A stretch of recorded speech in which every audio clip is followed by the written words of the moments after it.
Tunga lafiya ka san 2024 programme e maa min be no ko terrain ti bolo terrain be tunga lafiya bolo banangoroni kaw fe no terrain kelen la bela jele titre foncier di 15 sur 20 ibse ka dogo ni sara kalo ero war keme duruni bi wolonvla ani saba awo ero war keme duruni bi wolonvla ani saba fo san kele o konnala walma ero war keme saba ni bishege kalo tan ani shegin konnala terrain yere musaka se fa wari million nani ani wa keme ni kla terrain sara la terrain papier alebeke itay e maa min fana be no ko terrain bi bolo ibe fe ka jo a musaka beti bolo yoroni kele ibe se ki se no tunga lafiya ka tona ni oye pari no so jo ton o kuma la san ba flani mugan anan to seben ulu damnena villa simple ale million mugan ani wore a ton wari ero war keme duru ani bishegi etage duplexi ale million binani ani flay a ton wari ero war keme wolonvla ani bishegi ni be fe ka i to seben awle anga nega juru strala e mami fana be no ko appartement kadigi tunga lafiya na appartement ke banangoroni kaw fe no appartement songo e million mugan ani nani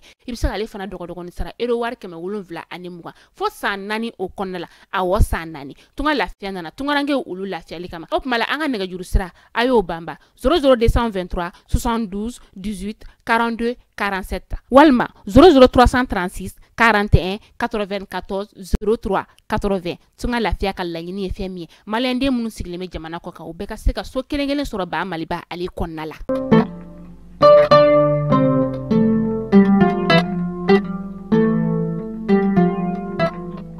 biye tarata e marsikalo klita ani kono ton samba flani muganani amun soglindo ana maliko no maliko ka maliko no funi borolo sirofe o bela tira linya tuba o bismillah ka kuno funi o keneka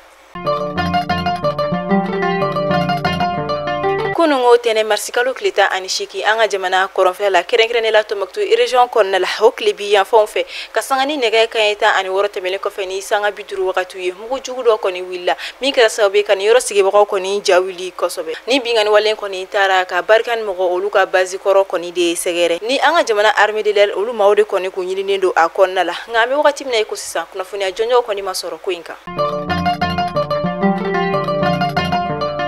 anga jamana France fanga nyema colonel Assimi Goïta kasangani Russie jamana nyema Vladimir Putin ale koni sugantili tukuni uka jamana nyema kala filla aka manda koni ta ko durna na mina abina san woroke anga jamana nyema koni aka foluta aka Russie jamana nyema koni segere ukula akuna fanya ko ni temena wakati temenona koman tanapo ni ale ko ni kunye bamakachi ni akukele no hidogo moria fini ko ni jugoro anga jamana konna la sanchama akuna fanya ye ayira ka fo kame wakati mina ikosisa ale ko ni tanya bafo ka military konna la kuna fanya ko ndira oyoro makofe Jekulu mimbeni abifo ale mayere wolo debout sur les remparts holu ma ko ni communiquer dido ko ni ke communiquer mi kon la wi ayira ka foko mado ko ni be mime ka olu ko ni ka mafla ko ni tokota yo mado be talike adama ben jarani be ko ale ma ben le cerveau flala o ko ni siriki kuyate o ko ni wali anuke ala yini tu fe dore kuma mi ko ni me u fe kuma che jugula ko nyeshi jamana famo mo ko ni be u dogo ni mafla ko folen ko ni tokokoro wala saka seka uga kuma che jugu ko ni fo ameta baflabe marala ni wakati na kerekere la baflabe dugumene abefo ale mako jaje fara o malusena na ko ni mbora ka uka hamina ko nuka kamana kan ko ni ira ka asabuke angere ko ni soroli ko wala saka saka ke uga senefon olukoro ko ni kuna foni ya ira ka fo kabini uga campagne kun folo mi kera janvier kalo temeni na fo kana se sisama angere ko ni songo yelelen ko ni be ka towa asoroli yere manogo wala sa uga sega aboro kelen ko ni soro ubitayi jo fo sefa wari wa wolon vla boyan kurila ameta yoro so serkilla kerenkerenela mawdugu konnala kuna fonyo ye ayira kafo marsi kalo klita ani woro temenina nege kan woro wakati katabla nege kan wolon vla wakatula bingani wale tikila mako ni bingani ta kanye shini dugu ko folema ngaka asabu keni anga jamana fintikila ko ka wuli ka joy ko ni siraka dankarike ula min ko ni sinfe u ko ni kundaleno moto uchama korina akoni kera sababu bingali kala chama ko ni bonena anila wani yoro sigi ko ni asiria kafo ko anga jamana fama ko ni wali ka joba ke wala saka sika ni manunu ko ni ka u mine chogo ya mina fonction publique concours ni ale koni tun lancera wa akunkera to kuntola jabi ubole ni maw sigleno ko ma kono nga kasangani anga jamana fama koni kelen ka ajate mine ko yurugo chama koni kera ako konnala o koni yo o concours koni to jilati peu nga o kama kasangani conseil des ministres temeni yeni o anga jamana ministre ko la dala sigili kono fone o yirala ka foko concours koni mina seika ke kuraye min koni mina dami afrikalo klita ani sabanata nabito sina fo me kalo kleduru. Vladimir Putin ni oye Russie jamana nyama ale koni sugantira tuguni Russie jamana don fe aka manda duruna koni okumu konnala kadaka kala filu koni kele ko fe ayira la keme kebe sala mo bisheki ani wolon vlare koni kalata ale Ameta segu ko fino femi seku gouverneur ni oye contrôleur général de police Alassane Traoré kasangani kunungo tenedo ale koni wili ka joke kata segu dugu magasin ba saba koni konnala wala sakata ala jeni femi sukri lokalini oye anga jamana yere sukuri min koni bino ni abila bolike kasoro asongo koni ma yele kata roja wili ka jami koni sinfe ani femi segu commune urbaine mairie yere kumi nyongo feni oye nuhum jare fukata si préfet Daouda Jara ani directeur régional ni maba chama werema Tombouctou olu feno femi Tombouctou gouvernora halamsado temene olu koni femi formation no koni lancement ke mimna ke chifna ka moko keme ani bituru boyan ko kuna formation no koni mna talige électricité bâtiment fukata se plomberie sanitaire carrelage aleni électricité photovoltaïque maquillage oleni anyona chama weroma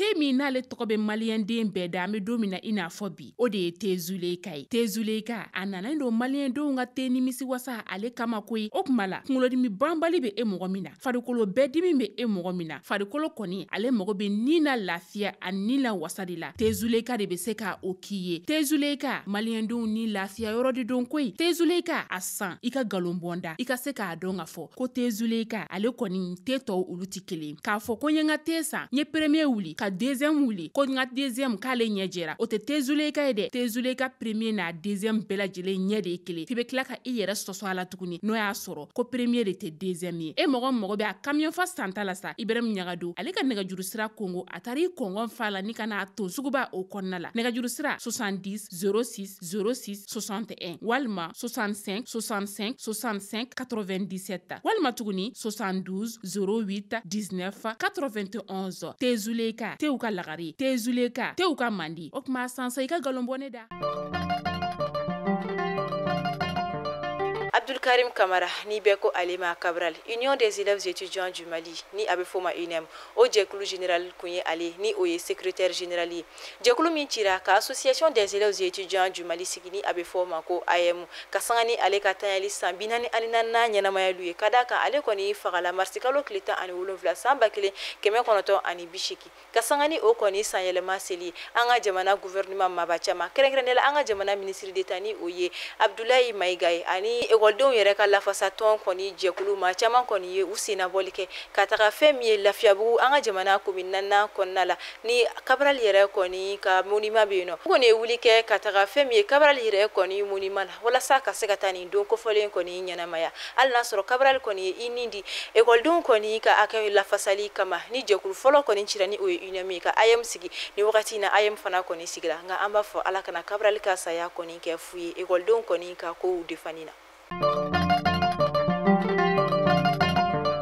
Ameta kolonjeba ka olu feno kasangani sibiri don temeni nye femi kolonjeba marabolo ma olu koni balo fentoni biolon vla boyanko munu metalige sugoro boro oni anyogona chamama nin koni ye deme mi me do sungalo okumu konnala fasoden keregela blajere walma mamunu koni me dikun konnala nuti seka u yere koni la soro sungalo konnala tugumna ka wala saka sega lafiya da don di uma chugoya mina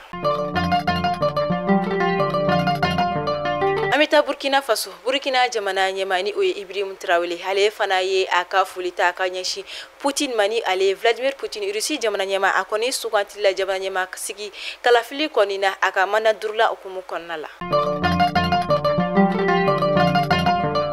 Ameta ko kan kibarla ameta uranda ko olufino ni wakati na bamagachi tigla mamunu ko me uranda jamana konnala olu koni keleno ka waliya chajugu do ko nita ubika minyeshi jamana du makrekre la shifina ka ni ko metalike binkani walola klegandire dire fe yoro dayele lon konna min ko ni ko chajugu wa akameka ayoroski ba ko ni kamanaga ni waliya nyere ko ni kela rindi aleni nanzale ol konnala la Swaziland ni wagati na Swaziland jamana ɲɛma ale kɔni ye kunnafoni di kɛ a ye a yira k'a fɔ farafina cɛncɛn ka jamana fɛn fɛn bɛ yen nɔ ni o bɛ tali kɛ cɛlakaw la minnu kɔni bɛ fɛ ka Swaziland kɔni nationalité sɔrɔ ko ale kɔni bɛ a d'u ma wa bɛɛ lajɛlen kɔni bɛ yamaruya ka muso kɔni furu fɔ 5 bɔɲanko o kun tɛ dɔwɛrɛ laɲini tɛ dɔwɛrɛ walasa a ka jamana kɔni mɔgɔw bɛ se ka caya cogoya min na ni kunnafoniya ninnu dira walima ni décret kɔni senna 8 mars kalo ni décret ninnu kɔni senna 8 mars tɛmɛnen na.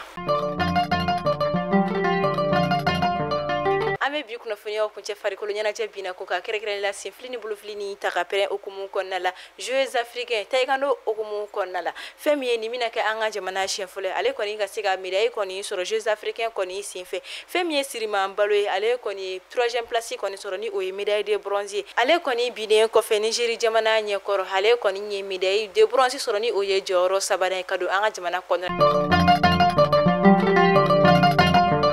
Ni bɛ da sigi aw ka bi kunnafoniyaw la an b'a fɔ aw ni ce a ka lamɛnli ko ɲuman na a y'aw sɔgɔlen to Mali kunnafoni bɔlɔlɔ siraw la aw kan bɛ a ɲɔgɔnna wɛrɛ ni Ala ma basi kɛ ni aw la Ala k'an si jɔ k'o kɔnɔ.